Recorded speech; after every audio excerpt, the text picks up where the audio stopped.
Madam Secretary, please call the roll. Senator Carroll, Senator Neal, Senator Nunn, Senator Reed, Here. Senator Thomas, Senator Wheeler, Representative Blanton, Representative Burke, Here. Representative Camuel, Here. Representative Lockett, Here. Representative Riley, Representative Smith, Representative Williams, Vice Chair Howell, Co-Chair Sharp, Present. Co-Chair Elkins. Present. Looks like we do have a quorum. I will entertain them. But before I do that, does anybody have any guests they would like to announce today? Seeing none, I'll entertain a motion to accept the minutes of the September 11th meeting. We have a motion by Representative Lockett. Second? A second by Representative Burke. All in favor, respond by saying aye. Aye. Opposed? Like sign? Minutes are approved. So first on the agenda is a statewide emergency responder voice system monthly update. I don't think we have anyone here for that update today. Mr. Marshall has retired and left a void, I suppose you would say. With that, I'll entertain any questions that any of the members may have. I'll do my best to answer them if you have anything about the update that have received, I think, in your packet. With that, I'll say I hope to have in November, I hope we have an update that will include some work that shows progress on the private properties that we need to acquire. Some of the work that has yet to be done. Short of that, I think we're going to need to look at taking further action, maybe freezing the funding, or I don't know how we would go about doing that, but I think we're going to need to look at doing something different unless we see some real progress in November. I think we probably going to need to look at taking some different action. So with that, we'll move on to the next item on the agenda, child removal and reunification update. Ms. Dennis, if you would make your way to the podium and yourself and introduce any guests that you may have, you may begin.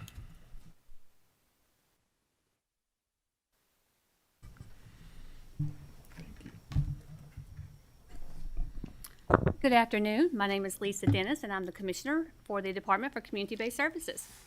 Yeah, good afternoon. Hi, I'm Wesley Duke. I'm the General Counsel at the Cabinet. Would you mind to raise your right hand, please? Do you solemnly swear to tell the truth, the whole truth, and nothing but the truth, so help you God? Yes. Yes. Thank you. You may begin. All right. Well, thank you. Thank you for the opportunity to be here this afternoon and provide this update. As you are aware, the LOIC did a review of our structured decision-making and child removal processes. And so part of the recommendations was for us to provide an update by October of 2023 as to how the implementation of those structured decision-making tools was going. And so implementation is ongoing. We are still working through through implementation of some of that work, but evaluation is also ongoing. So since the last time that we met and spoke about those findings, we have received additional data to be able to share with you today.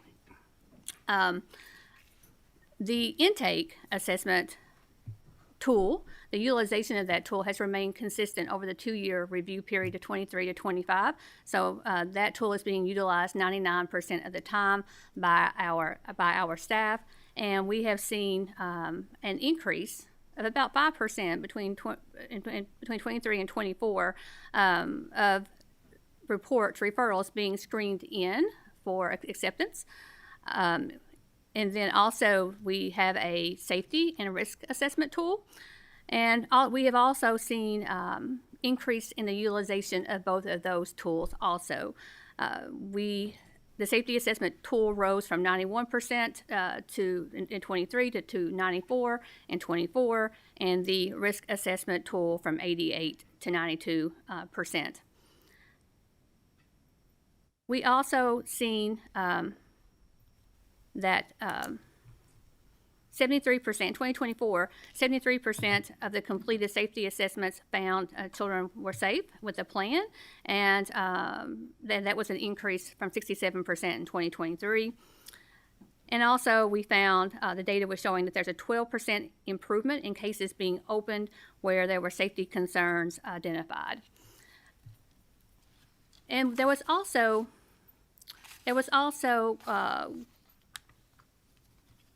questions regarding how we were, the tool, again, these are tools that our staff utilize to help in their decision-making process. But they are professionals. They have a professional skill set, knowledge, etc. And at the end of the day, the tool is not making the decision. The staff is making those decisions. So, but there is sometimes when the tool will indicate a case should be open, and our staff would not agree with that recommendation, and they would opt to do something different. And so we had used the term override, and again, that was a term that we had utilized within describing what was happening. But what really was happening, that there was a conversation between the worker and the supervisor, and they were making a decision together as to whether or not the recommendation of that tool was the correct one or not. And the reasons why we may, their decision may be different than the tool is that sometimes there are factors in a case that's never going to change. So if an individual has a prior CPS history, they're always going to have a prior CPS history. The same thing if you have a prior, a history with mental health, substance misuse, criminal record, etc. That's always going to raise your risk score, but it does not necessarily mean that there's a current safety threat or issue that would indicate that a case needs to be open. So we're working within our case management system, our TWIST system, to make some additional changes. We're reflecting more about, we're changing our policy also to reflect what is really happening in those instances. Again, it's not necessarily we're overriding the tool, but there's a consultation between the worker and a supervisor that's occurring, and looking through the history of the case, what the current safety factors may be, and whether or not a case should be open. And we have a planned changes within our case management system to add drop-down boxes so we can indicate the reasons for why those decisions are differing from the tool, and we'll be able to provide additional data around that as we go forward. We are anticipating those changes within our case management system around the spring to summer of 2026.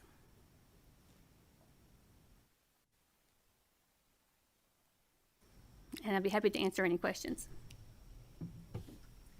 Thank you for that. Do any members of this committee have questions? Representative Sharp. Thank you, Mr. Chair. Ma'am, Yes. what is the current SOP on overriding your case management system? Currently, again, we're working to it's a conversation between the worker and the supervisor. So the worker the tool may recommend one thing, and the worker would, again, who has been out, who has met with the family, they've reviewed prior history, they've looked at current issues, concerns with the family. If their recommendation differs, and again, this is a tool. It is not. None of us want a piece of paper or a tool to be telling us, what decision to make. Again, our staff. They all go to college. They have 4-year degrees. They receive a lot of training from the department. We trust them to be able to make the appropriate decisions. So if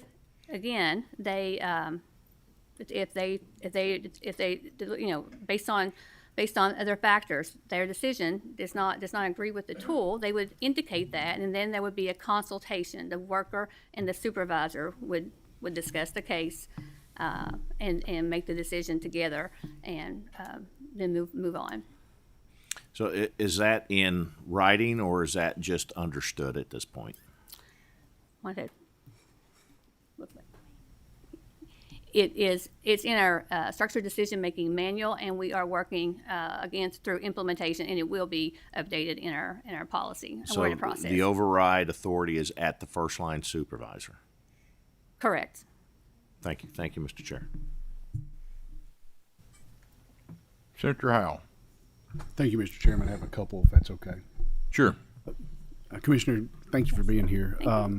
Following up on Representative Sharp's question, there's been this push to be more in-home removal in this process. I know you talked through the scoring criteria and everything. Is there more of an emphasis, not necessarily a presumption, maybe too strong a word, to favor in-home removal versus removal as a way to limit some of this? I believe I understand your question, but I want to make sure. Might make one of us. So if you don't, sometimes I think I'm clear and I'm not, and I'm not sure I was exactly clear on that one. So I want to make sure. Are you saying the difference between opening an in-home case where a child is not removed? No, this was the scoring criteria. Are we favoring more non-removals in some of our treatment of these cases? Yeah. I may be blending issues too. If I am, stop me. It's okay. We are always assessing for safety. That is first and foremost.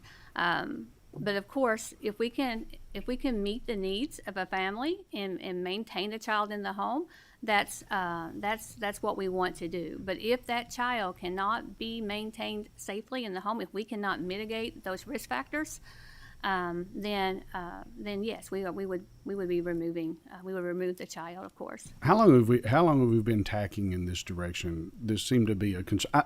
I work in this space, so how long have we been doing this? A year or so? The structured decision making? Yeah, about 2 years. I couldn't remember. I was sitting here as you were going through it, and I couldn't remember how long we were doing it.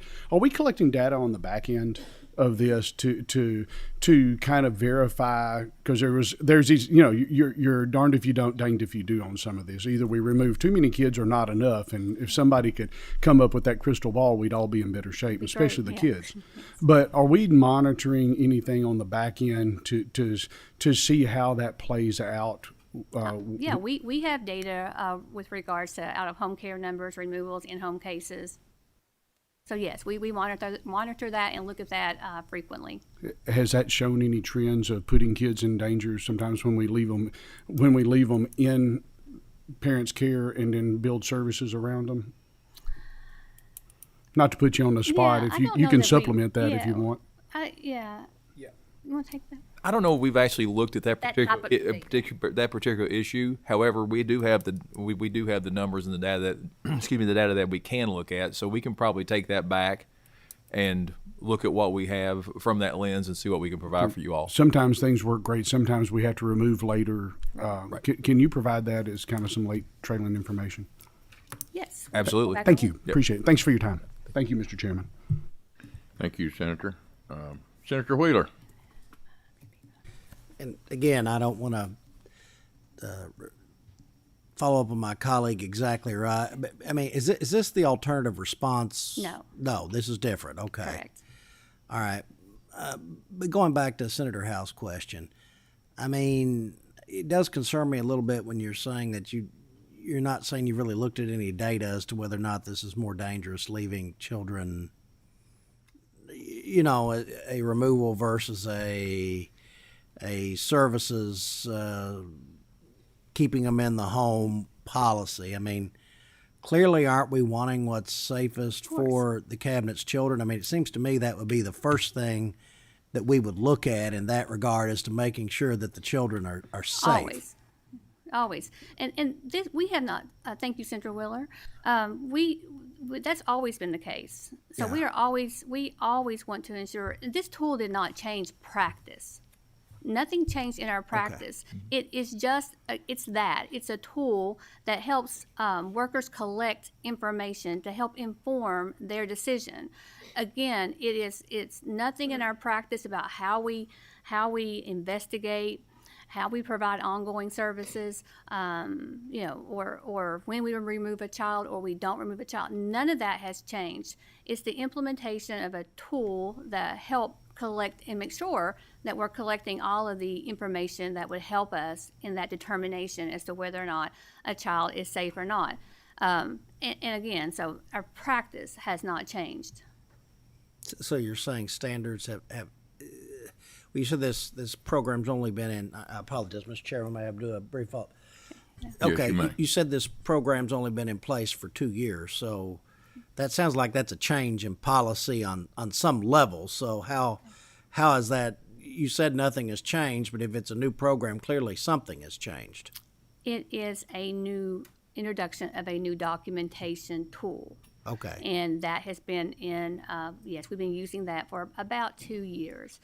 But the practice of how we go about doing an investigation, collecting information, making decisions involving the courts, all of that, the practice of how we do the work has remained the same. The tool, again, it's a new. Again, it's a new tool, a new form. Is this process. utilized in the alternative response process? Because I'm getting constant complaints from my family court judges, county attorneys in my district. I mean, this is a regular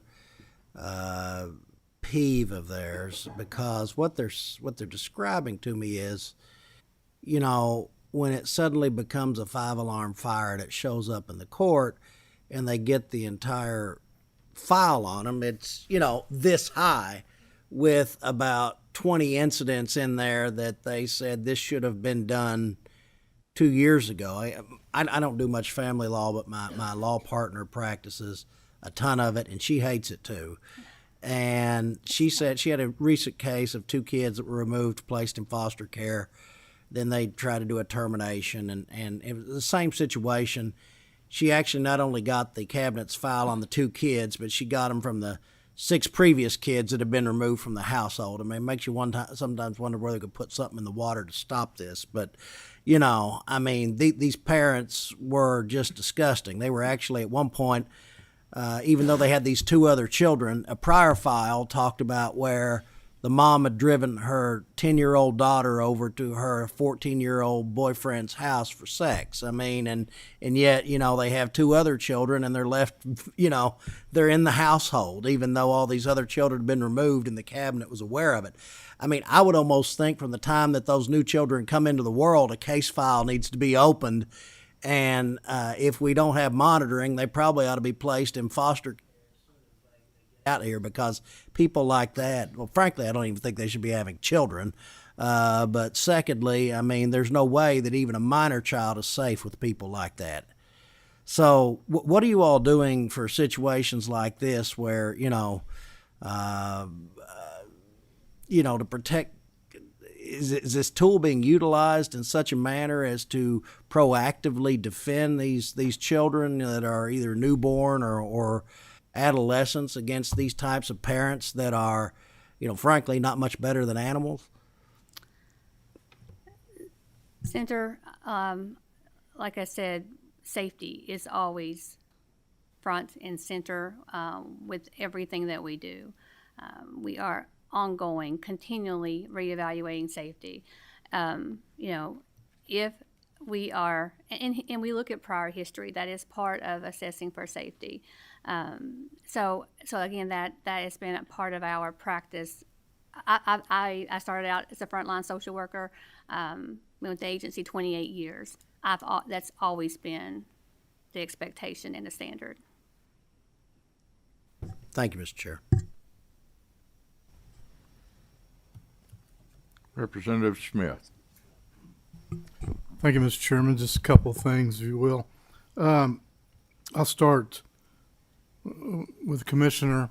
What percentage would you say of your employees work from home? We have a hybrid work model. 3 days are the expectation, 3 days in the office, 2 days in home. But the reality with my social workers is that they are usually out in the field, working with families directly, attending court. Probably most days of the week. But again, that if they have the opportunity and their schedule allows, they can work from home 2 days a week. Okay. I guess this is for Mr. Duke. Have you ever, since you've been counsel, have you ever seen any emails or directives not to communicate with legislators? Are you aware of any? Representative Smith, make sure I'm on here. No, I've never seen any communication like that my entire time, and I've been there for 6 years. In fact, I think that we do our best to try to communicate with all the committees and all the committee members, staffers, but I've never seen any directive like that. Okay, so if an email's sent to you from a legislator, it's you would think it would be their duty to reply. I'm talking about the cabinet. Absolutely. I mean, okay. I think one, to look at the message, look at what's needed, to go find the information and respond either to the office or to the or to the legislator directly. But yes, real quick, respond. Mr. Chairman. The reason I asked first couple of years up here, I'd sent some correspondence. Whenever I get a request or from a constituent or some kind of issue, if it's dealing with family services, I send over an email to find out the situation, what can be resolved. I didn't get any return emails, but of course they could have got lost. We'll go on to the next part. There's a process if a child's brought into an ER that's been assumed abused. Could you tell me the steps to that real quick, just on notifications? Because I believe there's requirements. We have laws in place. We have regulations in place to the hospital. So a child comes in and the doctor's seen it and could tell that the child's been abused. What's the steps there? Well, I'm going to go first on this, and I'll let the commissioner fill in the blanks. Because Kentucky is a mandatory reporting state, so if any individual suspects abuse or neglect, they're to report to the cabinet. And there's many ways to do that. Via phone is probably the most widely used. So that requirement exists, and once that complaint or that report comes in, then we have a process in which it's reviewed, and then at that point, and I'll let the commissioner take over here, is when the department does their response. So, like Mr. Duke said, after that is reviewed, and if it meets acceptance criteria, then a worker is assigned, and they would go out. They would, again, depending on what the allegations are, what you're describing is probably something pretty serious. They would go to the hospital. They would meet with. They would see the child. They would talk with the medical staff, begin gathering information, and go from there. Okay. The only reason I ask, I had an incident in the last week where the child was reported and nobody came, and even the state police weren't notified. And I'm not saying that. I'm not throwing anything here except for that I was wondering what the process was, because the doctor called me to find out, why it wasn't followed up on. But again, that'll be it. Thank you, Mr. Chairman. Representative Burke. Thank you, Mr. Chair, and thank you all for your presentation today. My question is pretty simple.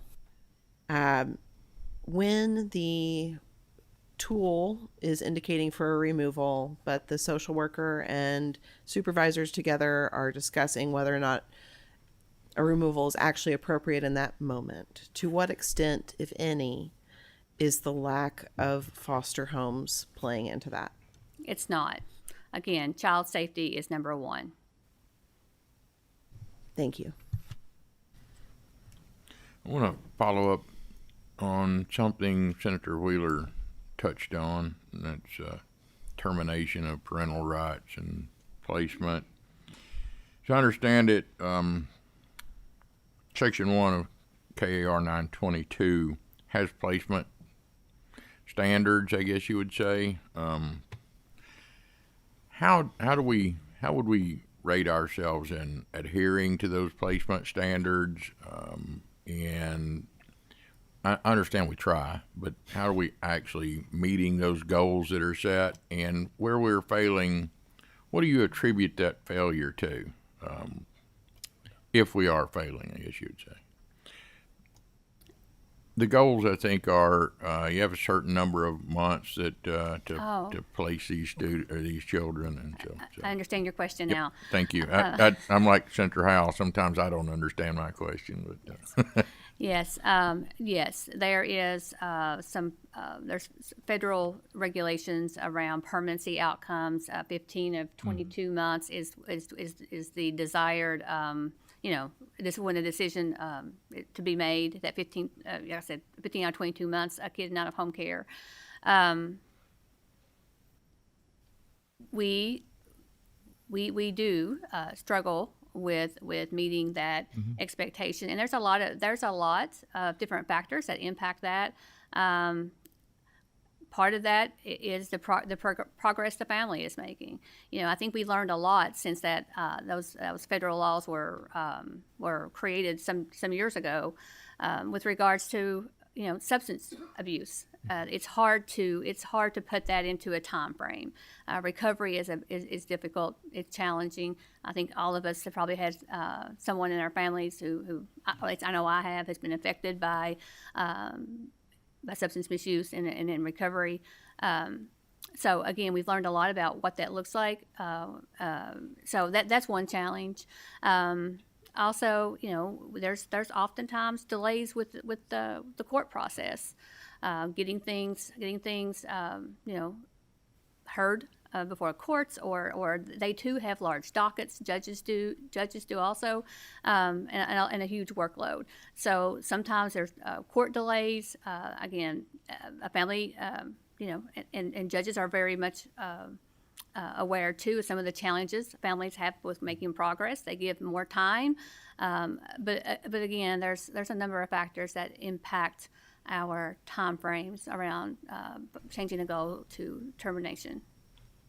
I guess what I was wondering is that isn't attributed, I don't guess, to a shortage of foster parents or available. No, it is not. Okay, perfect. Thank you. I don't see any further questions, so I thank you, Commissioner Dennis and Mr. West or Mr. Duke, for being here. Thank you very much for your presentation today. Next up is the Small Business Sales Task website presentation.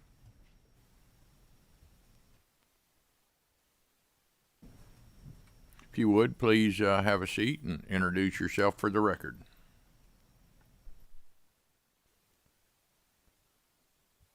And make sure that green light is on. Good afternoon. My name is Beth Hertwick. I'm an executive advisor in the Office of the Commissioner for the Department of Revenue. Good afternoon. Good afternoon. My name is Hamid Khan. I'm the Program Director for Integrated Tax System at DOR. Good afternoon. I'm Bethany Atkins Rice, Counsel. And now I need to turn my green light on. If you would, please raise your right hand. Do you solemnly swear to tell the truth, the whole truth, and nothing but the truth, so help you God? Yes. Yes. Yes. Thank you. And you may begin. Thank you, members of the committee, for allowing us to come here to speak about our new taxes portal. The Department of Revenue launched the My Taxes portal in March of this year. As Kentucky's secure online tax portal, it allows all businesses to file and pay business taxes and manage their tax accounts, and it is part of our broader modernization effort that you all may know of as DORIS. The system is designed to be available 24/7 to taxpayers, and planned maintenance occurs every other Thursday evening from 7 to 9 p.m. This is communicated via postings on the website well in advance so that taxpayers have advance warning of when the system can be expected to be down. The predictable window allows us to apply security patches, make performance improvements, and deploy enhancements that ultimately keep the system stable and secure. Outside of those short maintenance windows, My Taxes has maintained availability above 99% since our launch in March. We are committed to continuous improvement, expanding functionality, and ensuring that small businesses have a reliable, easy way to meet their obligations with the department. For help, we created specifically for this My Taxes launch a customer contact center that was staffed with 50 agents, in addition to our other staff that are also answering those phone calls. That assistance is available from 6 a.m. to 6 p.m. Monday through Friday, and they have a newly created phone line and email address that taxpayers can use for any questions that they may have. Our vendor partner that we worked with to implement this system is Revenue Solutions, Inc., or RSI, and they have been, as I said, partners with us since we started the design and development of this system back in 2020. And our current functionality that's available on the web portal allows all businesses to file for sales and use tax, employers withholding, tire fee, transient room tax, utilities gross receipts license tax, or UGRL, telecommunications tax, commercial mobile radio service, otherwise known as CMRS, corporate LLET tax, and non-resident withholding. Taxpayers can access their filing history and file new returns and make payments. They can also update their account information, and there is also a secure method for them to receive official notices from the department. And I look forward to any questions that you may have.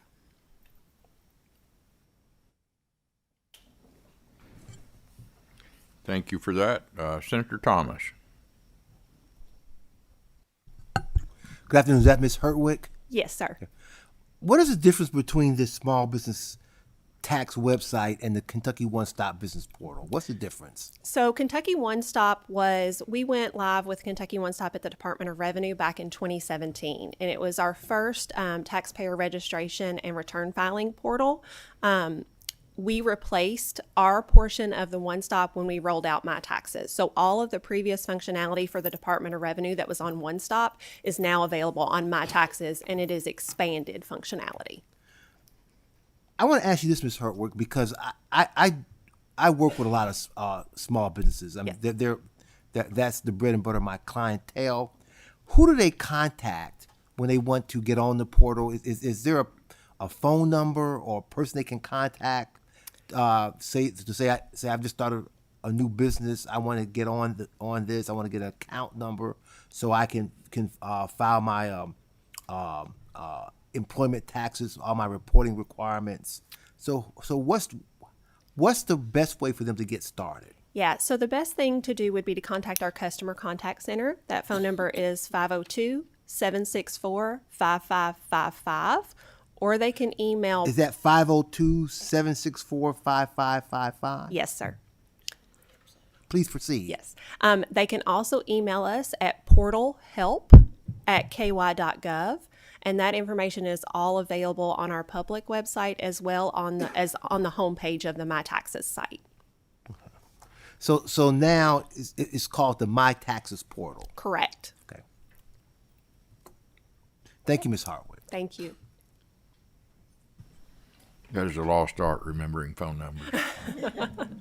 We made that one easy on purpose. That's good. Senator Wheeler? Yeah, I applaud what you're trying to do with this program and making it easier to conduct business in Kentucky. One complaint that we have had is sometimes that the website is offline quite often. I mean, what are your challenges in that respect as far as do you have any statistics in regards to what kind of downtime that the portal has and what type of technical difficulties you've been having with providing this service? So I don't have specific stats with me today, but I can tell you, obviously, when we went live, there were issues. Volume was higher than probably anticipated. Just as a side note, we were checking the site when it came live at about 5 a.m. the morning of March 14th, and people were logging on immediately. So there was much demand for the system. And so in those first 4 to 6 weeks, we experienced more downtime than we wanted, simply because of the volume of taxpayers hitting the site. We adapted. We looked at efficiencies, adding server capacity, everything we needed to do to get it up to speed to handle the volume of taxpayers that we were seeing come in. And in the last, I'm going to say 3 months, there has been 1 day of unexpected downtime. Okay, that's good. Thank you. I think that probably was the greatest concern, was the downtime, and it's good to hear that in the past 3 months, I think you said there's been 1 day of unexpected downtime, so that shows very good progress. And it does make sense that traffic probably caused a lot of the downtime initially. So I don't see any further questions. I thank you for being here today, and I thank you for your testimony. Thank you. Thank you. The last thing on our agenda today is the Senior Meals Program. Anyone who's here today for that would make your way to the table. I would appreciate it. And as I forgot to say before, please make sure the green light is on your microphone and introduce yourself for the record. Good afternoon. My name is Victoria Elridge. I serve as Commissioner for the Department for Aging and Independent Living. Wesley Duke, General Counsel for the Cabinet for Health and Family Services. Good afternoon. I'm Amy Metzger. I'm the Division Director in the Department of Aging and Independent Living. Thank you very much. Please raise your right hand if you would. Do you solemnly swear to tell the truth, the whole truth, and nothing but the truth, so help you God? Yes. Yes. You may begin your testimony. Thank you. Good afternoon, everyone. As I stated before, my name is Victoria Elridge. I serve as Commissioner for the Department for Aging and Independent Living, and I'm here today to speak on Kentucky's Senior Meal Program. Kentucky's Senior Meal Program is supported by federal and state funding through the Department for Aging and Independent Living and is administered by Kentucky's 15 area development districts. Team Kentucky is committed to fighting senior hunger, and this administration has directed more dollars towards funding senior hunger meals than any administration in history. There have been no reductions to funding for the Senior Meal Program. Overall, from 2019 to 2025, there has been a 35% increase in Kentuckians participating in the program and a 55% increase in the number of meals served to hungry older adults. The increase in need for food has outstripped the funding available when the current budget was put together in fall of 2023. Thanks to support of the Governor and the General Assembly, we were able to secure an unprecedented $10 million recurring each fiscal year in state general funds to support hungry older adults. This $10 million has been allocated in state fiscal year 25 and in state fiscal year 26. Last state fiscal year, the administration was able to deploy one-time funding to support the growth of the program, and this funding is not available this current fiscal year. Impact to seniors varies by regions, as a senior meal program is overseen by each of the 15 area development districts.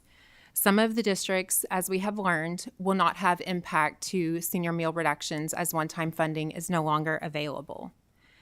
And also, Dale has offered technical assistance to areas that anticipate there may be impact to their senior meal funding or their senior meal programs. As of today, we have met with 8 area development districts and are providing technical assistance to them, and we are currently assessing the impact. We have made recommendations to each of the area development districts to support seniors with the highest malnutrition score, as well as implement a meal reservation system in the senior centers.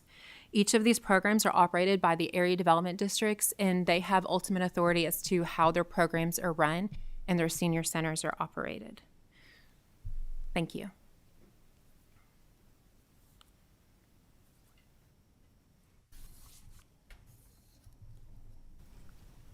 Thank you. Representative Lockett, I think, has a question. Thank you, Mr. Chairman. You mentioned prior, and I think you were referring to last fiscal year, you mentioned that the administration was able to basically find funding elsewhere when the allocations were down. Where were those funds found? So those funds were available through remaining ARPA dollars that were available to the cabinet, as well as one-time funding. That's correct. And so outside of the ARPA funds, where was the one-time funding? The funding was found through vacancy credits or unexpended state dollars that we were able to redirect towards the program. Okay. A quick follow-up, Mr. Chair. You said that those fundings, I understand the ARPA funds are not there, but why are there not funds available now?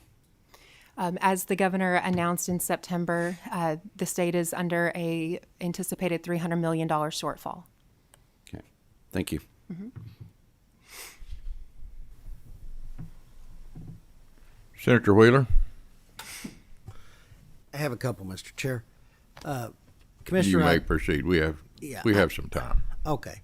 Yeah, I'm pretty good friends with my local ad director in the Big Sandy district, and I mean he called me about this about 3 or 4 weeks ago, rather upset. I think that they had just finished a meeting with you all about this particular issue, and you know, he had some fairly disturbing things to tell me. I guess the first thing was, one, that it seemed to be that the cabinet was kind of blaming the legislature for some of this, which I'm not exactly certain how, since we gave the governor and the cabinet every dollar they asked for, did we not? Absolutely, you're correct. Yes, sir. Okay, and in fact, I guess what I would like to know is, did the cabinet, when they communicated with their ad districts initially, did the ad districts not anticipate a slightly greater shortfall than the cabinet did? Amy, do you want to take that one? Yes. So when we did the budget in 2023, we had projected that they would need a $10 million, and that's what was put in the budget. Okay. The ads did say that they needed additional funding, but the growth did not support the expenditures. Okay. What I was told by my ad chairman is that they had requested $14.5 million a year. Is that correct? The funding that was available was the $14 million that was actually allocated through the General Assembly through one-time ARPA funds. The funding that was allocated this fiscal year was $10 million in state general recurring funds. Okay, but you know, we could allocate the $14.5 million if we wanted to, correct? Absolutely, yes, and sir. we allocated the $10 million, right? Mm-hmm. So I'm just shocked if the people are saying that we need if the people administering the program were saying we needed $14.5 million a year. Why did you discourage them from advocating that position with the legislature? Senator Wheeler, I can tell you that the cabinet is not in a position to encourage or discourage area development districts in their advocacy efforts. What we do know is we utilized forecasting measures that indicated what funding we would need to ensure that there was a balanced budget. Okay. The other point that he made to me was, and I mean, I guess you made projections based on your prior service.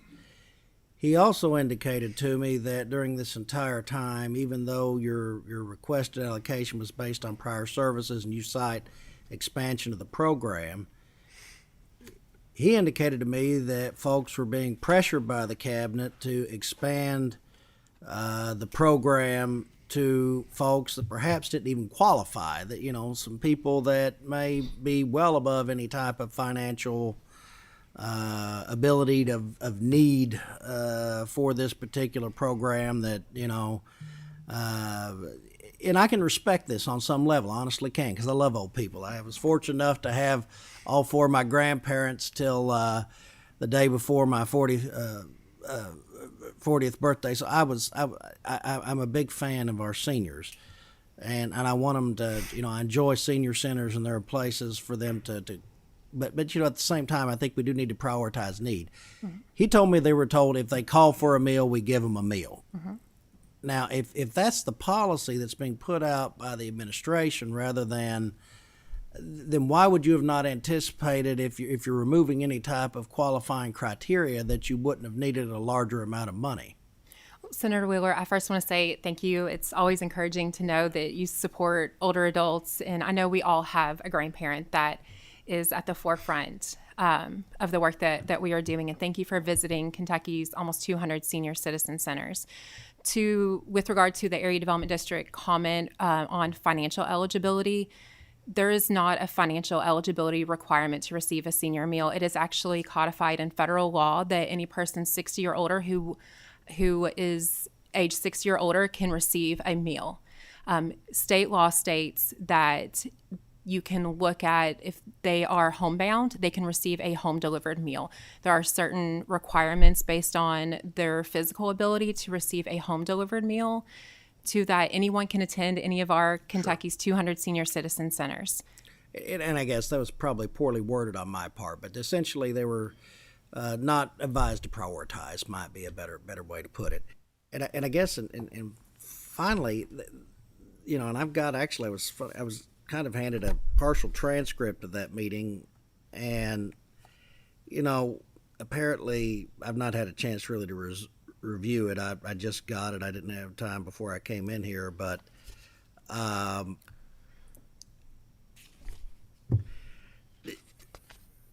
frankly, I was a little shocked that there were some comments made that I guess that part of this is due to the legislature reducing the income tax, which I guess Governor Beshear must have thought it was a good idea because he signed off on the last two, and that the economy is not good in Kentucky, which I thought I just heard Governor Beshear on national television the other day saying that, Kentucky's economy is on fire, and that these were some of the reasons why there's a shortfall in this type of funding.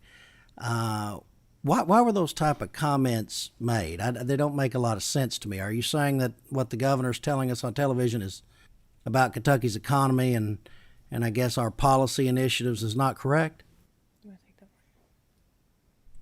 Well, I mean, I was not, I was not at that meeting, and so therefore I don't really particularly understand I don't know the context in which any comments were made, and so therefore it's kind of hard to answer. However, I do think that we've been fairly clear that the reason that we're here today and the reason that this has happened is like Commissioner said, is that demand has far outstripped the resources that we have.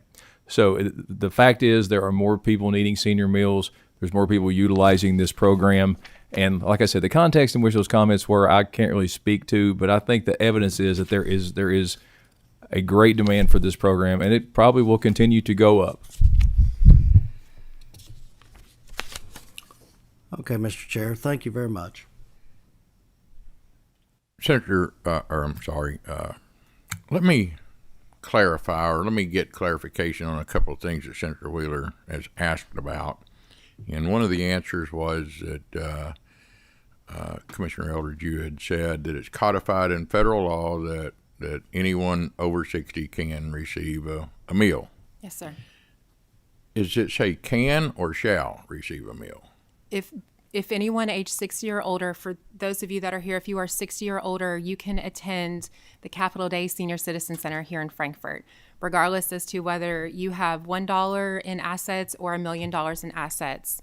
The Older Americans Act that was established in 1965 says any person age 60 or older can receive a senior meal. I understand they can, but what I'm saying is if we see in July that we don't have enough funds to get through to January, we may have to start restricting at some point before we run out of money or before we decide, hey, we're not going to have enough money to get to the end.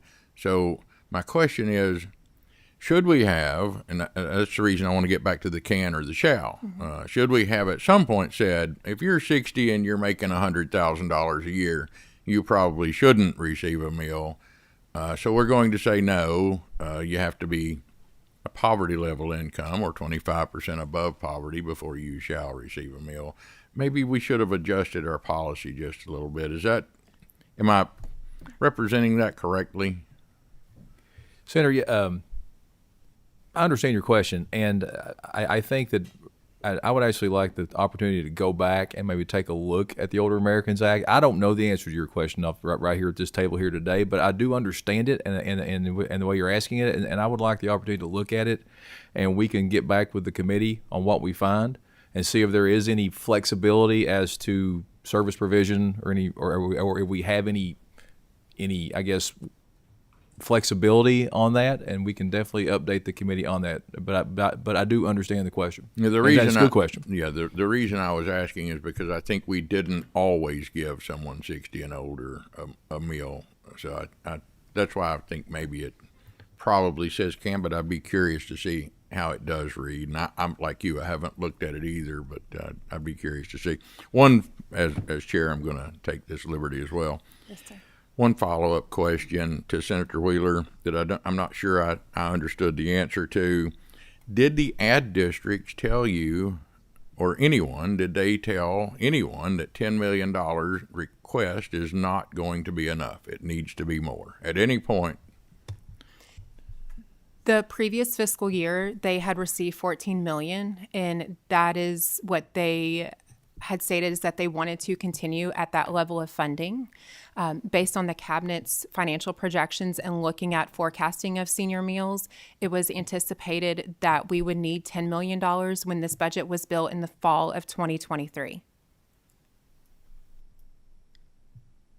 Thank you for that. Senator Carroll. Thank you, Mr. Chairman, and thank you all for being here. And I'm not going to really focus on how we got here, because the reality of it is we are here and we need to fix it, and we're not fixing it. And I have providers at home that are doing food banks, having the community bring food to feed the seniors, and there are seniors calling my office that my assistant has to talk to that don't have food to eat, and we're sitting up here doing this. Why hasn't the governor called a special session to address this? Senator, I'm not able to answer that question. Obviously, I don't know if that's been considered. Did you anticipate that question was going to be asked today? I mean, I thought that was a possibility. Then why do you not have an answer, sir? I just don't, Senator. I apologize. Okay. There's a lot of apologies and nothing being done. My understanding, Commissioner, in August that you were pushing the ads to provide more meals to grow their numbers, and then in September we don't have any money. Help me understand that. So thank you, Senator, for that question, and thank you for the support that you are providing Please stop to the area development thinking districts. and just answer the question. Okay, yes, sir. So on September 4th, the governor announced that the Commonwealth would have an anticipated $300 million shortfall. A letter was sent to the area development districts. Help me understand shortfall from what? In what? As the governor had stated on his Team Kentucky update, that there was an anticipated $300 million shortfall. For this program specifically? For the Commonwealth. Okay. The money allocated for this program, was there a shortfall in that money? There was $32 million that was expended last state fiscal year and $23 million appropriated this current fiscal year. Okay, so we spent a full 14 from the federal funds, the ARPA money. We spent all of that when it was allocated? Yes, okay. When it was allocated throughout the entire time of the ARPA funds to support the senior meal program, yes. Okay. So the numbers justified a $14 million general fund appropriation. Oh, I go back to see what you're asking. $14 million was spent during that time. There were some area development districts that had federal carryover. They were able to leverage the federal carryover to help support their program.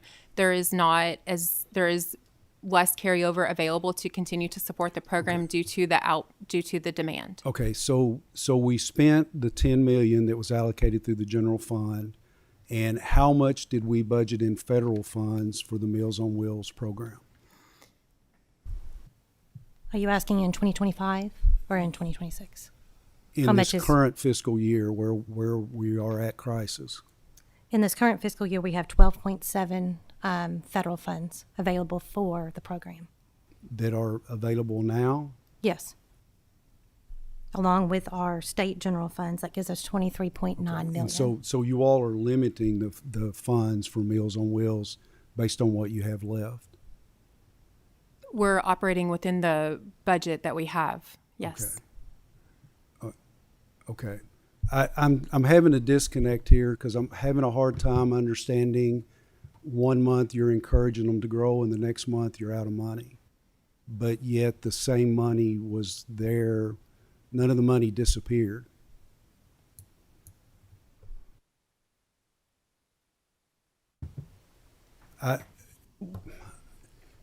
You all felt like we budgeted enough money in the general fund.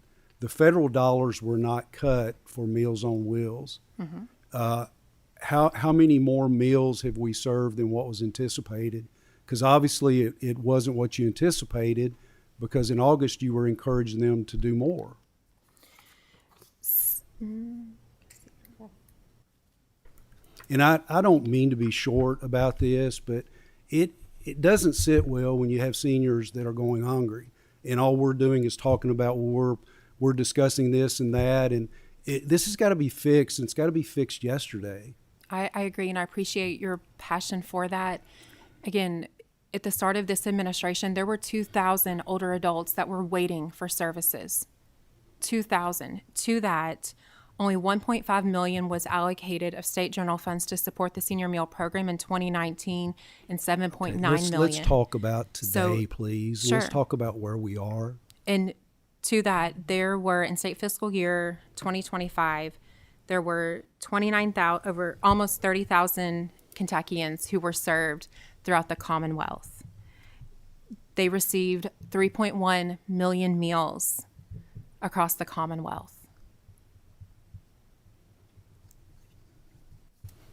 And that's more than was anticipated. Yes. Okay. How did that happen in a period of 1 month? When the budget was set in 2020, the budget was developed in the fall of 2023, and we saw the demand, what was forecasted compared to what the demand has been. We've also been monitoring expenses for the program. The program is operated by the area development districts through the area agencies on aging. They have contracts with providers to set the meal rates, and we have been monitoring those meal rates as well. Okay, and so in August of this year, we were in good shape, but in September we weren't. In August of this year, we did not know that there would be a $300 million shortfall. Okay, I still don't understand this shortfall, but we can talk about that later. And help me, the plans right now today. When I check with the provider in my hometown, and they're doing 2 meals a week. That's it, 2 meals a week. And knowing that there are people that are going hungry, what are we doing to fix this other than working with this person and that person? Where are we looking for the money to cover this within the executive branch? It seems the governor is very good about writing big checks. Is there not a big check available somewhere to cover this? And I don't mean to be facetious, but is there money somewhere in the executive branch that can be used to feed these seniors? I know y'all have had those conversations.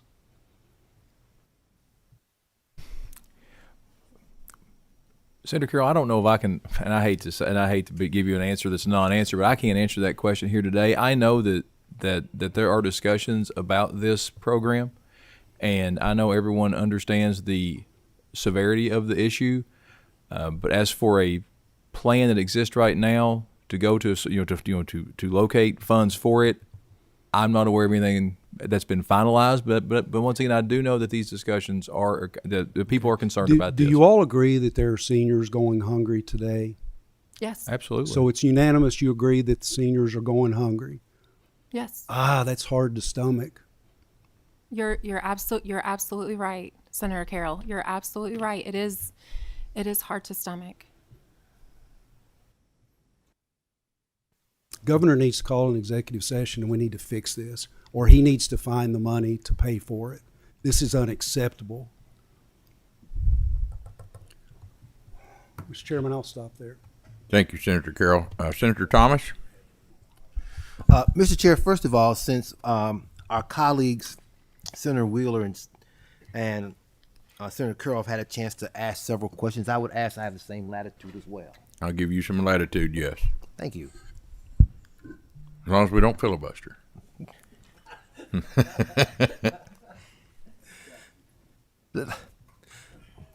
Let me take this discussion in a different direction. I want to start with you, Counsel Dukes, because you are a lawyer. As I understand it, the law you said allows anyone 60 or older to get a meal. Is that correct? The law says can.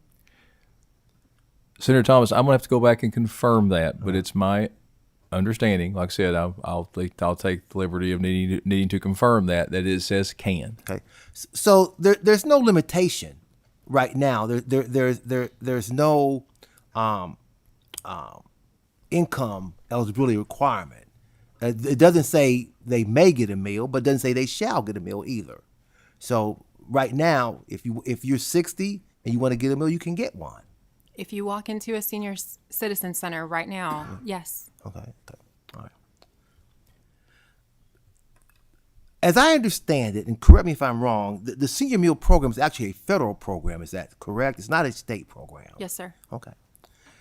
Do you receive any federal monies here to support your program? Yes, sir. Okay. I'm just curious. This question is for you, Commissioner Eldridge. We're presently in the middle of a presidential shutdown. Are we impacted by that shutdown in terms of being able to get federal monies to help support this program? Not at this time, no. Okay. The question was raised about an executive session. As I understand the law, and we changed that any kind of executive session now has to be arranged by the governor in consultation with both the Senate President and the House Speaker. That's the law that we changed a couple of years ago. Do you have any idea, and if you don't, you can say that as well, whether the House Speaker or the Senate President have talked to the governor and say we need to have a special session to address this? I'm not aware either way, if they have or haven't. Okay.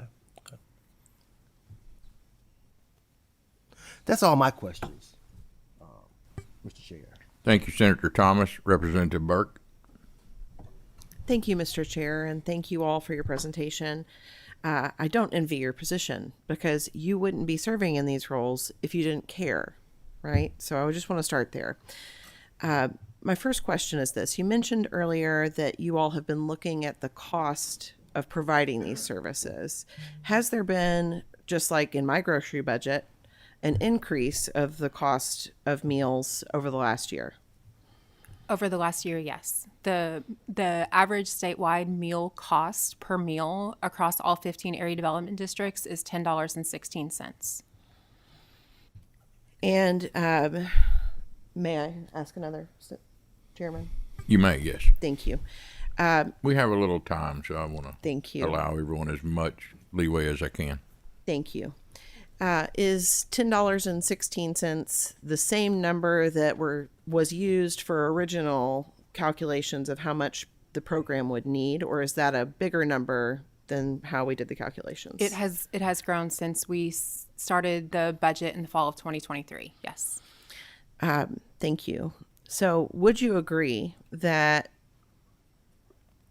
we could spend weeks dissecting how we got here and still fail to meet the needs of the older people of Kentucky?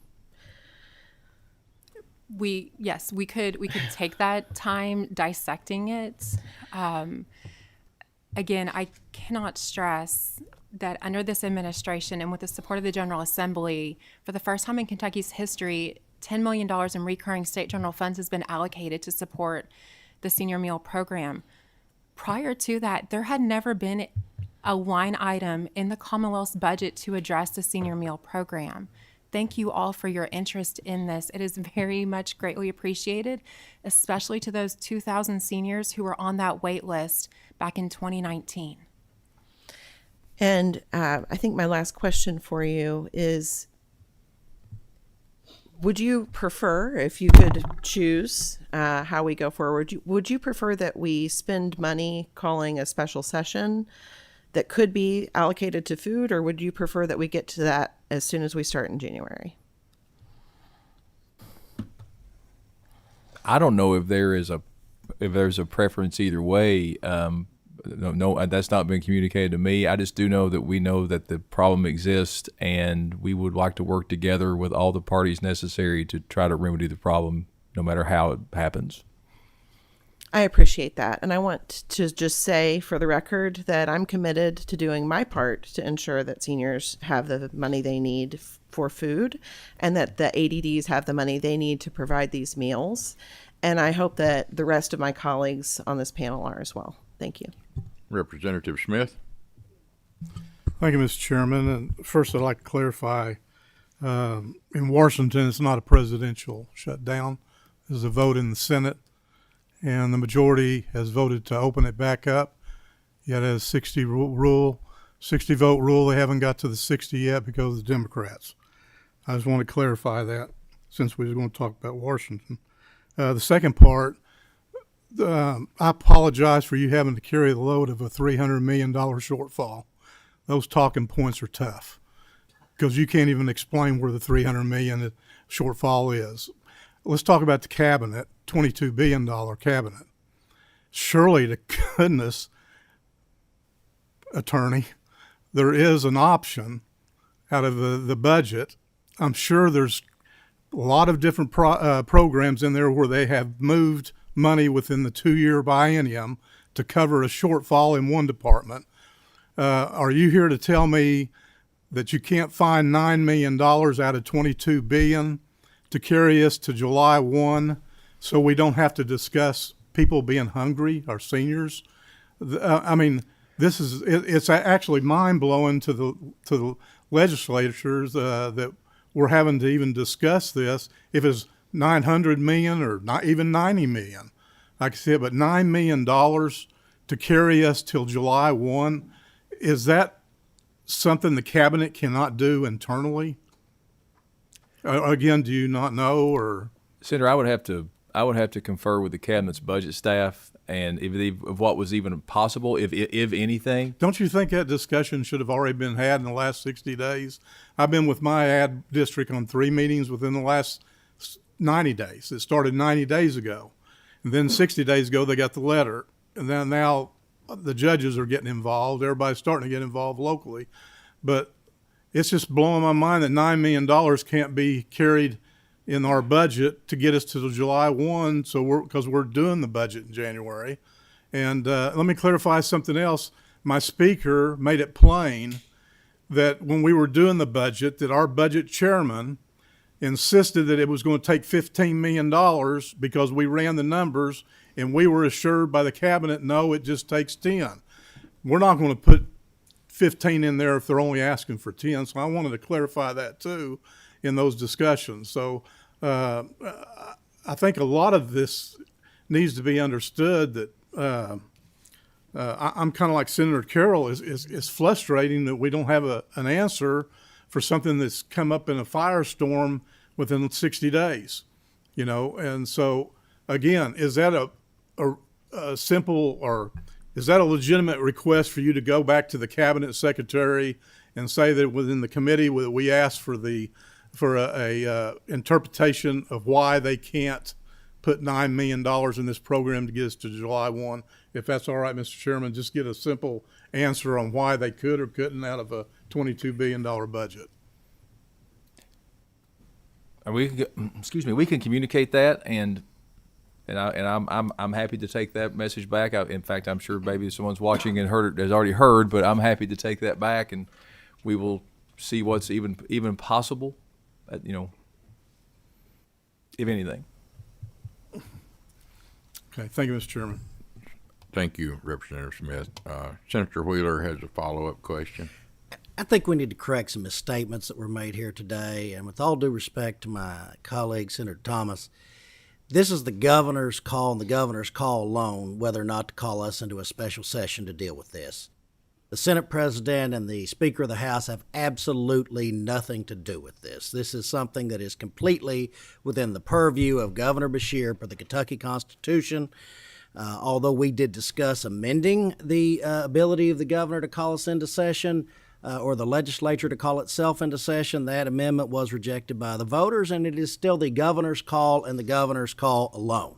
So this is Governor Beshear's issue and Governor Beshear's policy not to call us in to take care of this. Now, from what I've looked at, as a special session in Kentucky costs the taxpayers between $65,000 and $68,000 a day.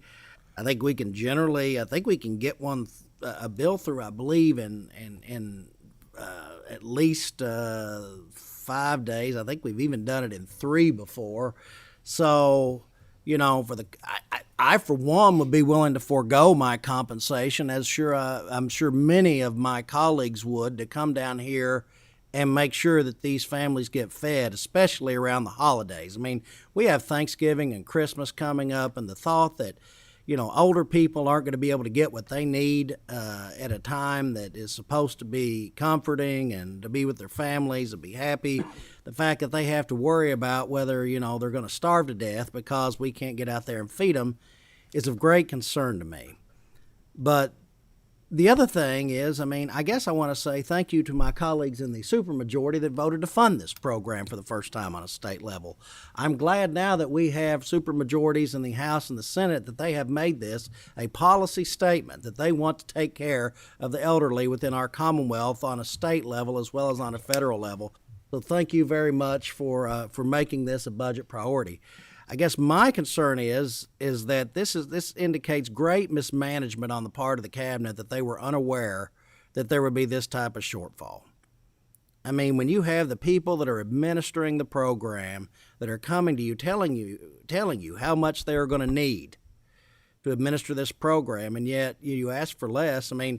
I would think if you have the General Assembly that is willing to fund this program, why do you think they wouldn't have given you $14.5 million versus $10 million? I don't think there's anybody sitting up here today that would not have given that extra money to make sure that our seniors are fed. I know that in my heart. And this is just inexcusable. Either it is incompetence or heartlessness, and I would like to think the former. But at the same time, this is on the governor and the cabinet. This is not on the General Assembly. And he needs to take responsibility to either get us called in to fix it or to find the money somewhere. Thank you, Mr. Chair. Senator Carroll has a follow-up question. Thank you, Mr. Chairman. And Mr. Duke, I have the utmost respect for you. You know that. We talk a lot, and I'm sorry you've been put in this position. And I understand that sometimes you just have to do your job, and sometimes people are designated to take all the heat. And I want to remind you that you are under oath. Do you know what the governor's plan is to deal with this? I do not know the specifics of any plan at this time. Okay. Do either of you ladies know? No, sir. I do not. How many days has it been since the notice was sent out and centers had to stop or had to change their programming? The letter was sent out to the area development districts on September 8th. 4 days after the governor announced this shortfall. So that's been a month now. Yes, sir. So a month now, there have been seniors going without meals, and we're sitting in a room talking about it, and there's not a solution for it.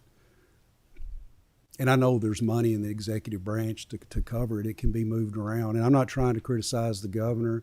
This conversation is about the people that are hungry today. And it's disappointing, and I don't understand at all. We always seem to find money when we need it for something, but yet this is not important enough, and I just don't get it. I don't understand the money part of it, because first it was a federal shortfall, then it was a state shortfall, and none of it makes any sense at all. But the bottom line is there are people hungry, and this program is set, and this legislature would have given more money. I don't think there's any doubt about that if the numbers had worked out. But obviously we didn't know the numbers, and obviously our seniors aren't a priority with the administration. So, and I'm sorry, you all wouldn't be in your positions if you didn't care about the seniors, and I respect that. And I am sorry you're catching the brunt of this. And I don't understand, and I hope that there's some pressure from the public put on as a result of this. And I don't want to go into special session. I don't want to spend that money. I'd give up my salary too for it. But,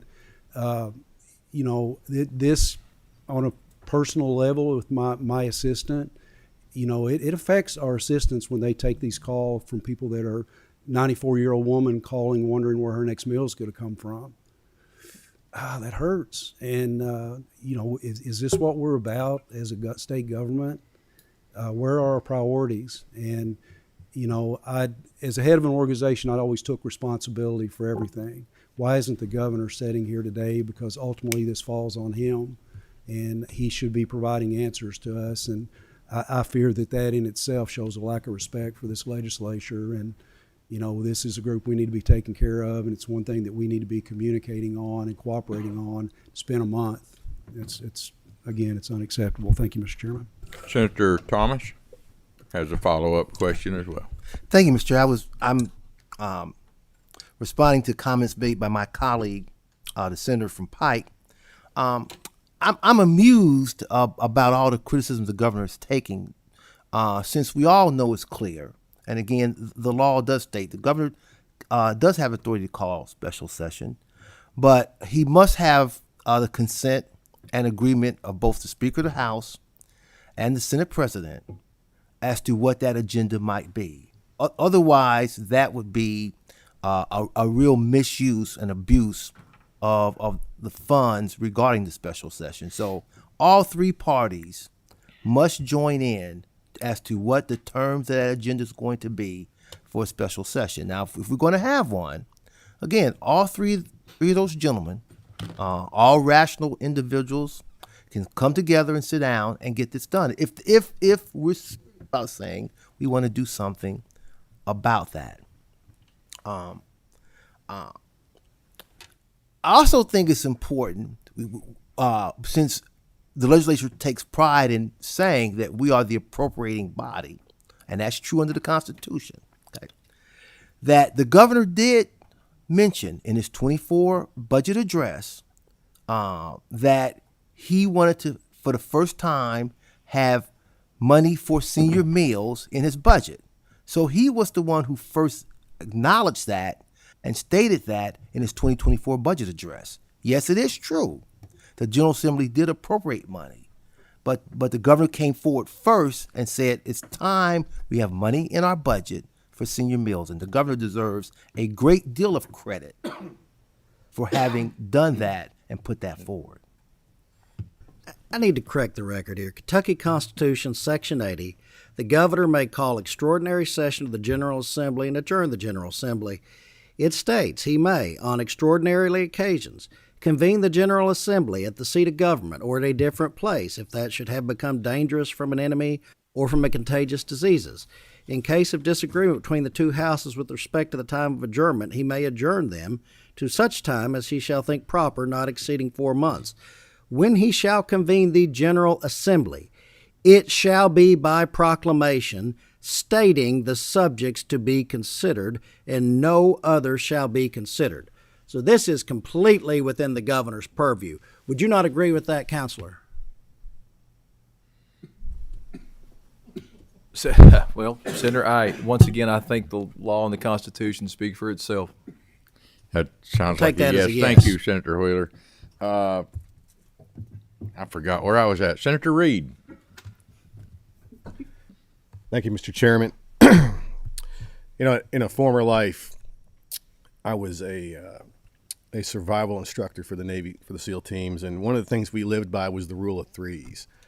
It's 3 minutes without air, 3 days without water, and 3 weeks without food. So we've got about 3 months before we convene again, and I would say that it would be my recommendation that we do have a special session to fix this. We need to take action, and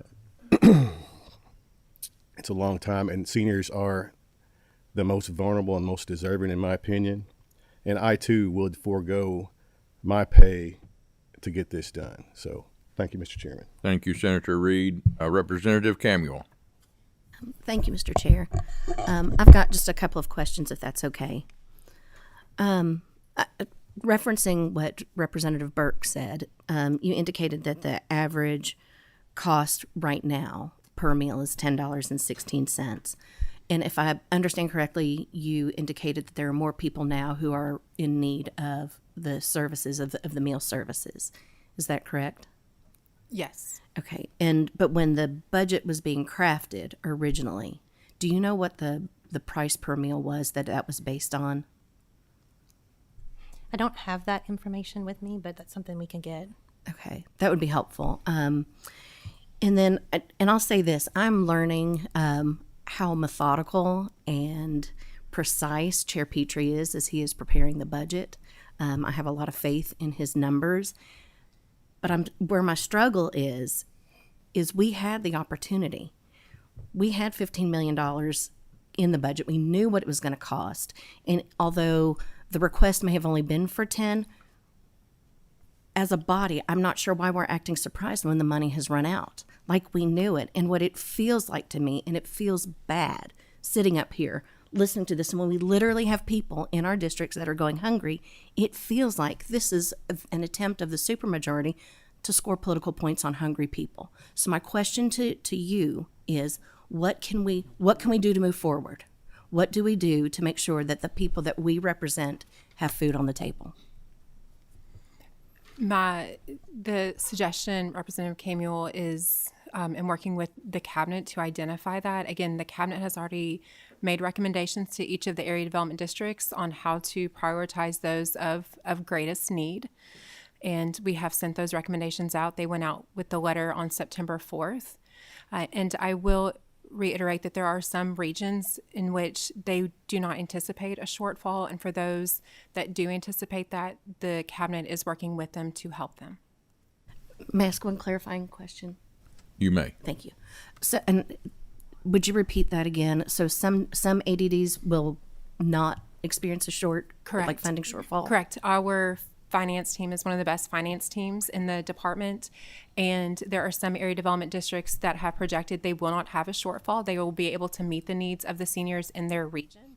There are others that do anticipate that they will have a shortfall. Is there a specific area that is going to be hit hardest? Are there areas that we need to focus on, or is it just peppered throughout the state? So there are regions that we've identified that will be impacted first. The first is the Cumberland Valley area, and they are making adjustments to their program to meet the needs. Okay. Thank you. I think last is Senator Howell. Thank you, Mr. Chairman. I've got a couple of questions. If I get a little latitude. You certainly may. If you get tired of my latitude, you always have the gap. I will let you know. Thank you. Thank you for being here. I'm going to try to short circuit through some of this stuff. I'm going to restate some things just so I can ask a follow-up question. We were talking about a lot of this stuff. One thing that I would be curious about, of the state allocated funds for this program, is all of that dropped at the beginning of the fiscal year, or is that a monthly allocation in? We're on a reimbursement. So they spend the money first, and then they send in invoices, so it's monthly. So they do get a yearly allocation at the beginning of the year based on their population, and then they send in invoices, and we pay those invoices. So by that token, all of the $10 million that was allocated for 25-26 has already been used with this program? No, it's already been allocated, but it has not all been spent, no. Okay, so it's an allocation. Yes. I'm trying to find out where some shortfall is here. As part of y'all's process, you mentioned having a really good budget staff. That's such a luxury sometimes with that. From a program standpoint, do you review your accounts and budgets and balances periodically, monthly, quarterly?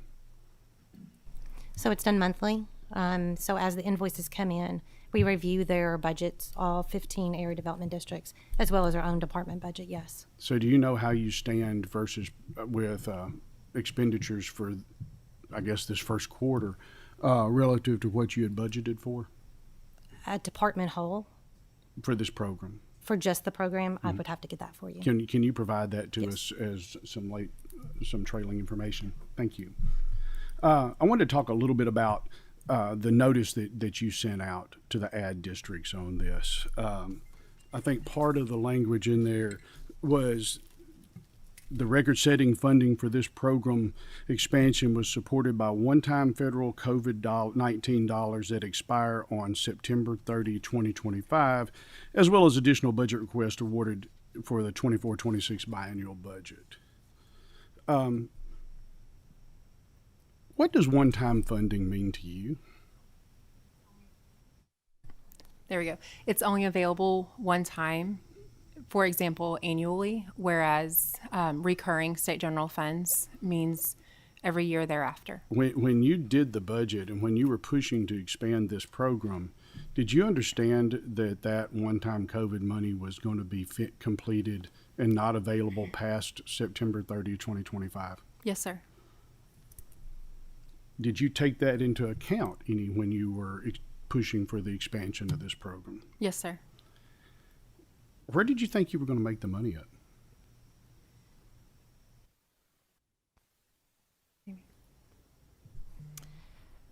We had hoped that we were going to ask for an in-year appropriation increase this year, and then we were told that there was a $300 million shortfall.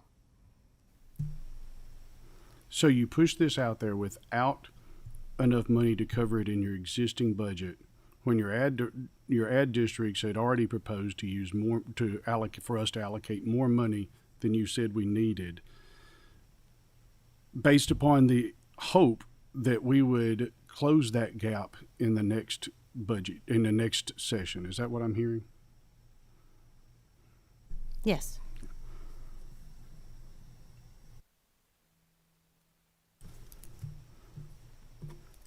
In this memo, you referenced, due to reduced federal funding and other recent federal policy changes, fewer dollars will be available and more responsibility will be shifted to the states. What reduced federal funding were you referencing there? The reduction in the federal funding that was supporting federal programs, as the cabinet has been made aware of federal changes that have impacted our operations. As we stand today, so there is my understanding there is some non-COVID federal money appropriated to support this program. Is that correct? There's federal funds that are appropriated and state general funds. Yes, sir. Right.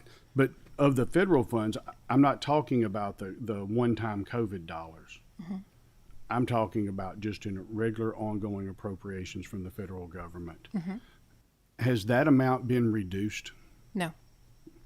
Actually, Amy, it was reduced by 0.4%. 0.2%. Is that enough to radically change what we're talking about here? I mean, how much, I don't want to put you on the spot with damn lies and statistics here, but how much federal money goes into this?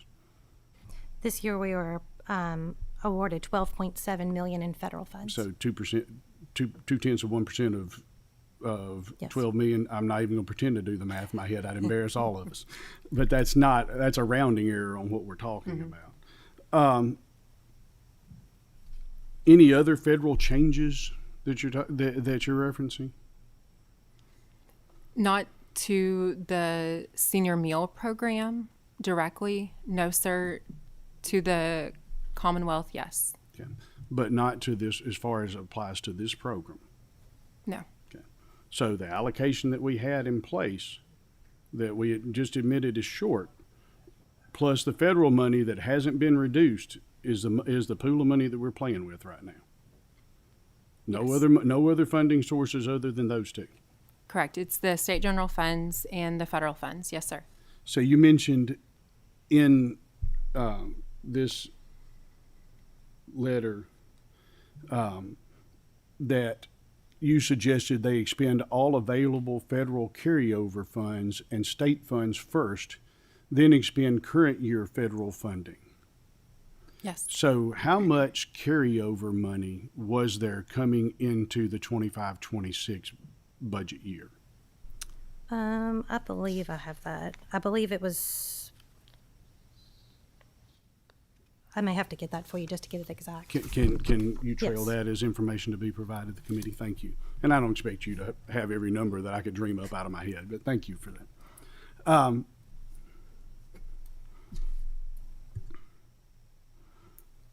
Senator Wheeler asked a question if you had discussions about the specifics of the governor's plan to fix this. Have you had any discussions about the generalities of a plan to address this?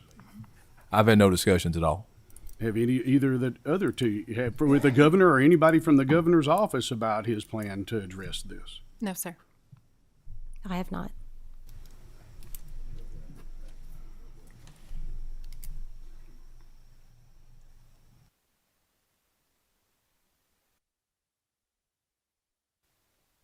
Thank you for some of this information. It's difficult. We have two different looks here. We're stuck with trying to find a solution to this because apparently nobody else is willing to, and we have to decide if the hole that we're in fiscally right now is due to ineptitude of not being able to manage the money within your budget, or intentional for playing political games in this. So we may need to ask some questions on the follow-up information that we were providing. Thank you. Thank you for your time.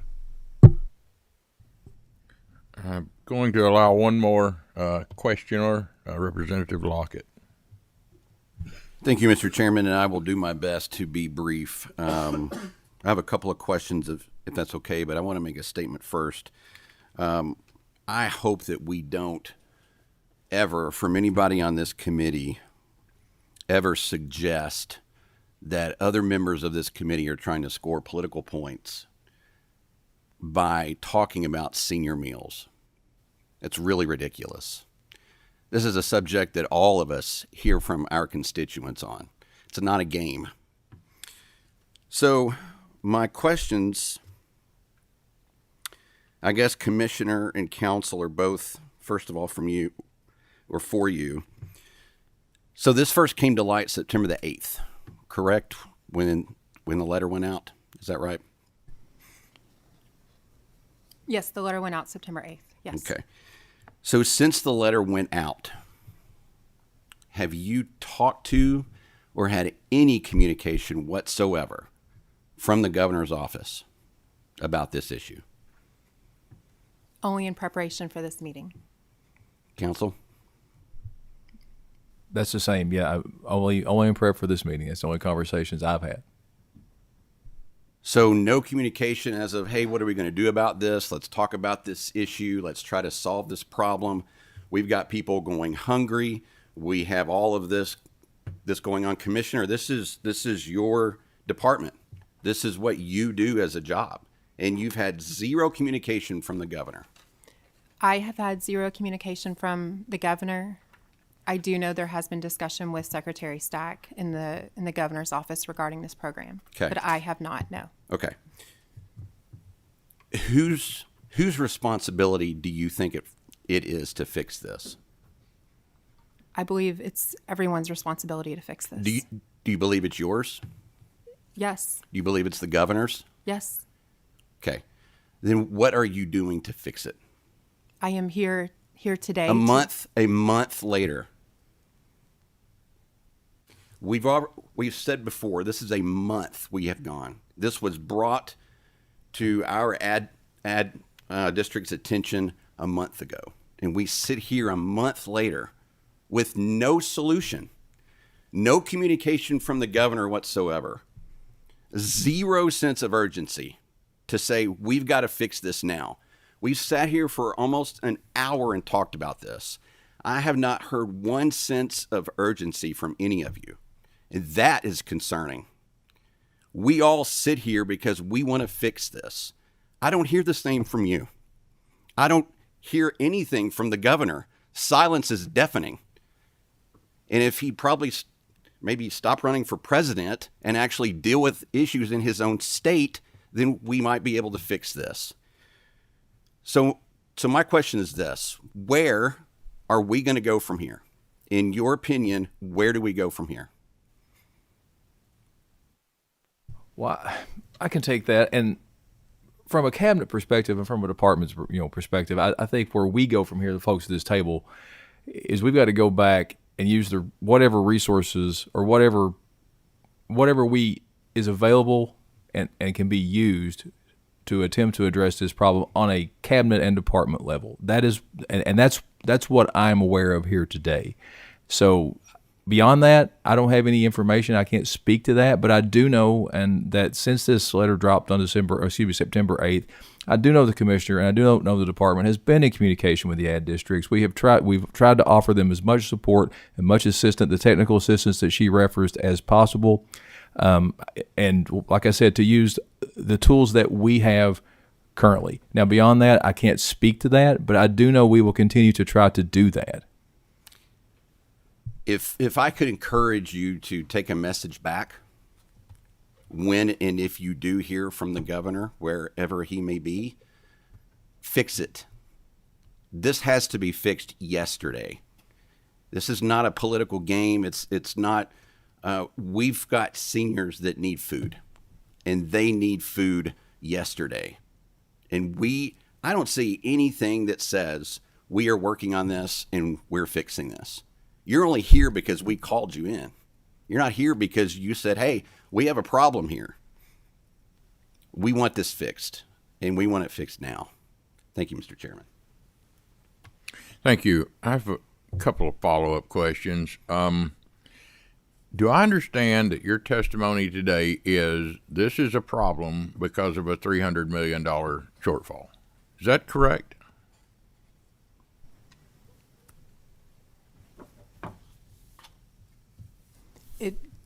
Yes. We had a $300 million shortfall proposed, I suppose we should say. Did it surprise you when the governor said we're going to cut the senior meals program to help make up for the $300 million shortfall? There has been no cut in the senior meal program in funding. There are no additional funds allocated to support the significant growth of the program. So your plan all along was to come back later and ask for money? Yes. Rather than asking for it up front and initially back during the budget session, we're going to come back later and ask for money. We did ask for money last fiscal year. So you went to the governor and said, we need more money, or you went to the governor's office and said, we need more money, and he said, well, there's a $300 million shortfall, we're not going to feed our seniors. Do I understand that correctly? Am I missing something? I mean, surely there's something less important we can pull money from than senior meal programs. Did Dr. Stack, you brought up Dr. Stack, did Dr. Stack come back with a plan when he met with the governor and said, here's what we're going to do to fix this? I think I can. Well, once again, I think I can answer that question. I know that I know there was a conversation about the plan. About the program and about the issue. As far as any plan, any specifics of that, I'm not privy to that. If there even are any. How can we not be privy to the plan to fix this? I mean, we have the commissioner in front of us. We have to know what the fix is. We have people's lives depending on this. We're now once again finding one of our most vulnerable populations as a political football, it would seem, without an answer. And this doesn't fall back on the ad districts. That's not their fault. I think they actually said we're going to need more money. $10 million isn't going to be enough. I believe them when they tell me that. I know that we have a governor's staff member going around because he went into one of my judge executive's office yesterday and said, we just don't have the money. The funds aren't there. And left him with no answer. So first thing he does is calls me and says, we have to find an answer. I don't disagree. We have other counties, judges, judge executives, and fiscal courts who are finding funds to help prop this program up to get us through to July. That's not a good solution because we have some of our more rural counties, 2 of them in my district, who don't have additional funds. They're already broken by inmate costs and jail costs. They don't have additional funds. They can't just come up and get them, and if they do, they've got to take them from something. It isn't there. As Representative Lockett said, this has to be fixed. Our seniors should never be left wondering where their next meal comes from. I get it. You believe that as well. But it's not okay to come here a month, more than a month now, after this crisis, and that's what this is. It's a crisis, was recognized, without a plan. I was hoping you'd come here today and say, here's our fix, we've got this fixed, and I'm not seeing it. It has to be fixed. And with that, I'm going to leave it with this, and I thank you for coming. I'm going to implore the governor and you and Dr. Stack to find a solution to this immediately. I'm talking today. This is a 24-hour-a-day problem, and it's going to require 24-hour-a-day work until there's an answer. Either find a solution or call us into special session. This is not a partisan issue. I don't care if we're Democrat, Republicans, or Independents. I think we would all forego our compensation to come here and fix this. It has to be fixed. We cannot continue on with our seniors. And one of the senators, I think it was Senator Wheeler or Senator Carroll, one that said, it's almost the holidays. That's not anybody in this room is going to be affected by that, probably looking at losing a holiday meal. But there are a great number of Kentuckians that are going to be impacted by that. They're going to look at that and think, where does my meal come from? I mean, they have to eat other days than holidays, but it's just a shame. It's a crying shame to send them into the holidays without an answer. They're concerned. They're worried. They need an answer, and I'd like to hear one from the governor's office as quickly as we can. With that, I thank you. I don't know of anything further to say than that. I appreciate you coming here. I know it was not an easy task, twice for you, Mr. Duke, and I appreciate that as well. I know it wasn't easy, and we knew it wasn't going to be an easy conversation when you got here. So I appreciate you showing up for it. I would expect to probably, if we don't have an answer, be back here in a month talking about it again. Probably we need to have an answer before then. So, Mr. Chairman, before you release this, I found in our packet the fire department's or fire commission fund. I appreciate what you've done on this to get the information. I apologize for pushing. It shows that they were on a 5% rate, and the testimony was it was on a 1. That's how it all started. That's correct. But I appreciate you clarifying that. It is better, yes. I think our next meeting will be November the 13th at 1 p.m. in this same room. Says, I have a note, says committee staff plans to have a report draft on the SERVs. Hopefully we'll continue to hear updates on that. I'll entertain a motion for adjournment. Motion and a second. We are adjourned.